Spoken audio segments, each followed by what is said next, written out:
વિદ્યાર્થીઓ વચ્ચે જાહેરમાં મારામારી થઈ છે। વાપીના સેલવાસ ટોકરખાડા બહાર મારામારીની ઘટના બની અને જાહેરમાં વિદ્યાર્થીઓ વચ્ચે મારામારીથી દોડધામ થઈ ગઈ હતી। આ અગાઉ પણ અનેક વખત આ સ્કૂલની બહાર મારામારી થઈ હતી। કચ્છમાં ખાનગી બસ અને ટ્રક વચ્ચે અકસ્માત સર્જાયો અને અકસ્માતમાં 7 લોકોના મોતની આશંકા સેવાઈ રહી છે। કેરા મુન્દ્રા રોડ પર આખો અકસ્માત સર્જાયો। ખાનગી બસમાં 40 લોકો સવાર હતા। બસમાં સવાર 40 માંથી 7 લોકોના મોતની આશંકા વ્યક્ત કરવામાં આવી રહી છે। મોતનો આંક વધવાની શક્યતા સેવાઈ રહી છે। અકસ્માતમાં ઘાયલ થયેલા લોકોને હોસ્પિટલ ખસેડવામાં આવ્યા છે। તો અકસ્માત સર્જાયો છે જેમાં 7 લોકોના મોતની આશંકા વ્યક્ત કરવામાં આવી છે અને હજુ પણ આંકડો વધી શકે તે પ્રકારની શક્યતા છે। ખાનગી બસ અને ટ્રક વચ્ચે અકસ્માત સર્જાયો। અકસ્માતમાં 7 લોકોના મોતની આશંકા। તો કેરા મુન્દ્રા રોડ પર અકસ્માત સર્જાયો અને ખાનગી બસમાં 40 લોકો સવાર હતા। આ બસમાં સવાર 40 માંથી 7 લોકોના મોતની આશંકા। તો મોતનો આંક વધવાની શક્યતા છે અને અકસ્માતમાં ઘાયલ થયેલા લોકોને હોસ્પિટલ ખસેડવામાં આવ્યા છે।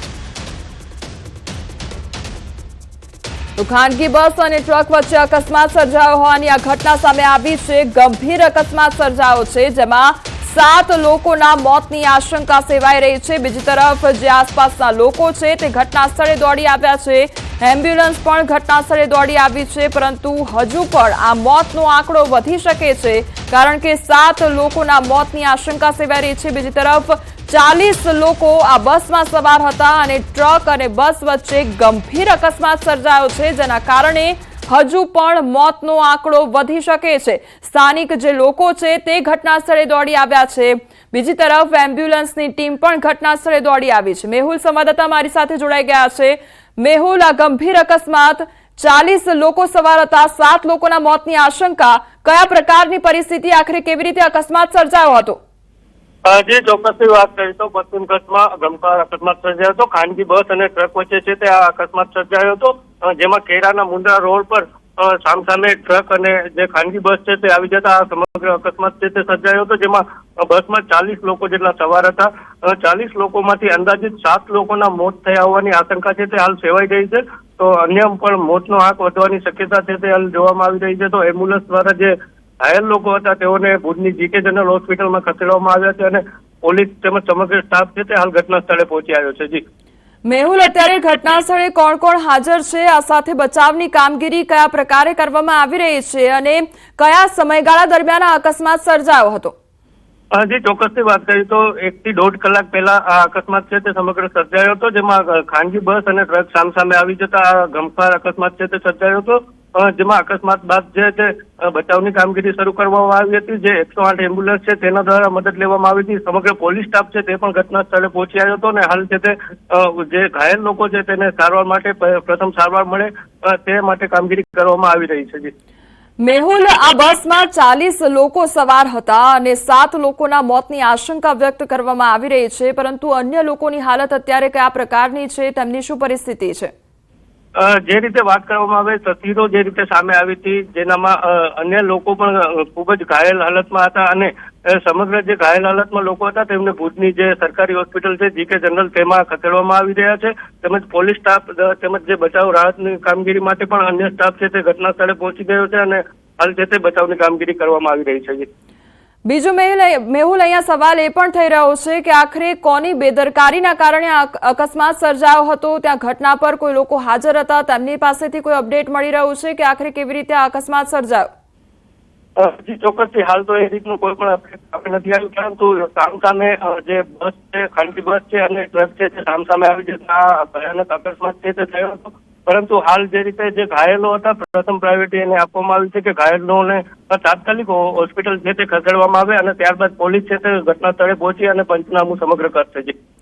મેહુલ, સ્થાનિક તંત્ર તરફથી કોઈ મદદ મળી રહી છે? ત્યાં આગળ કોઈ મોટું વ્યક્તિ હાજર છે? કારણ કે આ ગંભીર અકસ્માત સર્જાયો છે અને કદાચ મોતનો આંકડો હજુ પણ વધી શકે છે તેવી આશંકા છે। જે ચોક્કસની વાત કરીએ તો જયારે સમગ્ર ઘટના બની હતી ત્યારે તાત્કાલિક છે તે એમ્બ્યુલન્સો ઘટના સ્થળ પર પહોંચી આવી હતી। પોલીસ સ્ટાફ પણ છે તે પણ ઘટના સ્થળે પહોંચી આવ્યો હતો અને સમગ્ર જે વ્યક્તિઓ ઘાયલ વ્યક્તિઓ હતા તેઓને છે તે ભુજની સરકારી હોસ્પિટલમાં ખસેડવામાં આવ્યા હતા અને પોલીસ દ્વારા સ્ટાફ પણ હાલ ઘટના સ્થળે છે અને પોતાની કામગીરી છે તે કરી રહ્યો છે. જી મેહુલ, આ ખાનગી બસનો અકસ્માત સર્જાયો છે જેમાં 40 લોકો સવાર હતા. આ બસ કઈ બાજુ જઈ રહી હતી અથવા તો ક્યાં આ લોકો જઈ રહ્યા હતા તેને લઈને કોઈ અપડેટ છે? જી, જે રીતે સ્થાનિકોનું જણાવવું છે કે જે બસ છે તે મુંદ્રા તરફથી આવી રહી હતી અને જે ટ્રક છે તે ભુજ તરફથી જઈ રહ્યા હતા. બસ ભુજ આવી રહી હતી અને સામે આવી જતા આ અકસ્માત સર્જાયો તેવું પ્રાથમિક દ્રષ્ટિએ છે તે હાલ સામે આવી રહ્યું છે. જી મેહુલ, બસના ચાલક અને ટ્રકના ચાલકની અત્યારે કયા પ્રકારની પરિસ્થિતિ છે તેને લઈને કોઈ અપડેટ મળી રહ્યું છે? હજી ચોક્કસી વાત કરી તો ઘટના છે તે હમણાં 1 થી 1.5 કલાક પહેલા જ ઘટના બની છે. ત્યારે હાલ શું પરિસ્થિતિ છે ડ્રાઈવરોને તે જાણી શકાયું નથી, પરંતુ જે ઘાયલો છે તેઓને તાત્કાલિક છે તે સારવાર માટે ખસેડવામાં આવ્યા છે અને પોલીસ સ્ટાફ ને તમામ જે સ્ટાફ છે તેઓ હાલ કામગીરી કરી રહ્યા છે. મેહુલ, સમગ્ર માહિતી બદલ આપનો આભાર. તો ગંભીર અકસ્માતની આ ઘટના સામે આવી છે જેમાં 7 લોકોની મોતની આશંકા સેવાઈ રહી છે. બીજી તરફ 40 લોકો આ ખાનગી બસમાં સવાર હતા, પરંતુ હજુ પણ આ મોતનો આંકડો વધી શકે છે. આતંક મચાવનારની પોલીસે શાન ઠેકાણે પાડી છે અને સુરતના પૂણા વિસ્તારમાં આતંક મચાવ્યો હતો તો દાદાગીરી કરનાર 3 આરોપી સકંજામાં આવી ગયા છે. દાદાગીરી કરી વાહનોમાં તોડફોડ કરવામાં આવી હતી. તોડફોડના સીસીટીવી પણ સામે આવ્યા હતા. પોલીસે ત્રણેયને ઝડપી આગળની કાર્યવાહી હાથ ધરી છે. તો તોડફોડ અને આતંક મચાવવામાં આવ્યો હતો. ગાડીઓમાં તોડફોડ કરવામાં આવી હતી અને ત્યારબાદ તેમનું સરઘસ કાઢવામાં આવ્યું છે. હવે અમરેલીમાં વન્ય પ્રાણીઓના આંટાફેરા જોવા મળ્યા છે. સિંહ અને દીપડાના વિડીયો વાયરલ થયા છે. ભાવનગર સોમનાથ નેશનલ હાઈવે પર રોડ ક્રોસ કરતા 2 સિંહ સીસીટીવી કેમેરામાં કેદ થયા છે. રાજુલાના કોવાયા ગામની દિવાલ પર દીપડાના 2 બચ્ચા કેમેરામાં કેદ થયા છે. અલગ અલગ વિડીયો સોશિયલ મીડિયામાં વાયરલ થયો છે.